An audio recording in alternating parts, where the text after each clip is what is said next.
السلام علیکم عزیز طلباء، آج ہم خلاصہ پڑھیں گے مجھے میرے دوستوں سے بچاؤ کا۔ آئیے سٹارٹ لیتے ہیں۔ مصنف کہتا ہے کہ میں جانتا ہوں میرے دوست میرے خیر خواہ ہیں اور مجھے فائدہ پہنچانا چاہتے ہیں، مگر حقیقت میں ان کی بدولت میرا نقصان ہو جاتا ہے۔ آج تک کوئی میرے سامنے یہ بات ثابت نہیں کر سکا کہ زیادہ دوست بنانے کا کیا فائدہ ہے، بلکہ میں تو یہ کہتا ہوں کہ اگر دنیا میں کچھ کام کرنا ہے تو بعض نہایت عزیز دوستوں کو چھوڑنا پڑے گا، چاہے دل پر صدمہ ہی کیوں نہ ہو۔ مصنف کے ایک معقول، پرانے اور بے تکلف دوست احمد مرزا ہے۔ بھونچال کی طرح آئیں گے، گولے کی طرح دروازہ کھولیں گے اور آندھی کی طرح داخل ہوں گے۔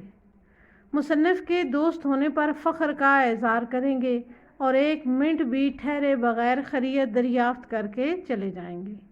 مسافہ کے دوران ہاتھوں کو گرمجوشی سے اس طرح دباتے ہیں کہ بعد میں درد کی وجہ سے لکھنا مشکل ہو جاتا ہے۔ دوسرے دوست محمد تحسین ہیں، جو دن رات بال بچوں کی فکر میں رہتے ہیں۔ تیسرے پہر کے قریب جب آرام کو دل چاہے تب آئیں گے، بیوی بچوں کی بیماری کے تذکرے کریں گے۔ مصنف کے ایک اور مقدمہ باز دوست ہیں، جو ہر وقت اپنی ریاست کے جھگڑوں، فریق مخالف کی برائیوں، جج صاحب کی تعریف یا مذمت میں لگے رہتے ہیں۔ مصنف کے دوستوں میں سب سے خاص دوست موضع سلیم پور کے رئیس محمد شاکر صاحب ہیں۔ انہیں لٹریچر پڑھنے اور لٹریری آدمیوں سے ملنے کا بہت شوق ہے۔ ایک دفعہ مصنف کے ہاں آئے اور تبدیلی آب و ہوا کی غرض سے انہیں اپنے ساتھ لے گئے۔ مضمون نگاری کے لیے خاص کمرہ اور پڑھنے لکھنے کے لیے سامان کا انتظام بھی کر دیا۔ مصنف شاکر صاحب کے ہاں پہنچے تو دیکھا کہ نہایت خوبی سے آراستہ کمرہ کوٹھی کی دوسری منزل پر تھا۔ نیچے دلفریب نیچرل منظر کھڑکی کے ذریعے نظر آتا تھا۔ صبح ناشتے کے بعد کام کی غرض سے کمرے میں جانے لگے تو اصرار ہوا کہ پہلے دن آرام کیا جائے۔ مزید کہا گیا کہ گاڑی میں رئیس راجہ صاحب کے ہاں چلیں گے، شکار کھیلیں گے۔ مصنف نے ہیلے بہانے کر کے میزبان دوست سے اپنی جان چھڑائی اور جان گئے کہ ذہنی سکون یا میسر نہ ہوگا۔ جلدی سے اٹھ کر کمرے میں آئے اور میز پر موجود سامان کو دیکھنے لگے۔ میز پر کامدار کپڑا، سیاہی کے بغیر چاندنی کی دوات، نب کے بغیر قیمتی اور نایاب قلم، کاغذ کے بغیر مخملی جلد والی لکھنے کی کتاب اور اعلیٰ درجے کا بیش قیمت سامان پڑا تھا۔ ان سب میں کام کی ایک بھی چیز نہ تھی۔ آخر کار مصنف نے اپنا پرانا مفید باکس نکالا، استعمال کے لیے نکالا کہ اچانک کمرے کے نیچے سے شور و غل کی آوازیں سنائی دیں۔ تھوڑی دیر بعد دروازے پر دستک ہوئی۔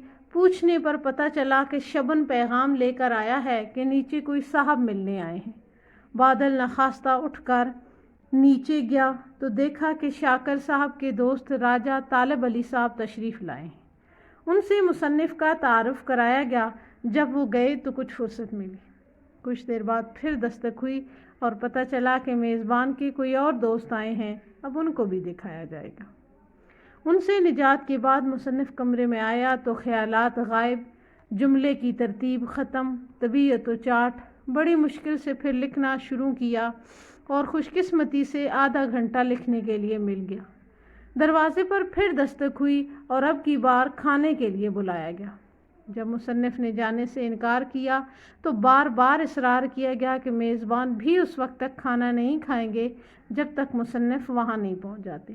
آخر کار مصنف کو کام چھوڑ کر اٹھنا پڑا اور سوچا کہ سب سے معذرت کی جائے۔ اختتام میں مصنف کہتے ہیں کہ یہ سب دوست میرے عنایت فرما اور خیر طلب ہیں، مگر میں کہتا ہوں مجھ پہ جو احسان نہ کرتے تو یہ احسان ہوتا، مجھ پہ احسان جو نہ کرتے تو یہ احسان ہوتا۔ اس طرح سے ہمارا آج کا لیسن مکمل ہوا۔ اگلے لیسن تک کے لیے اجازت دیجیے۔ اپنا ڈھیر سارا خیال رکھیے گا۔ اللہ حافظ۔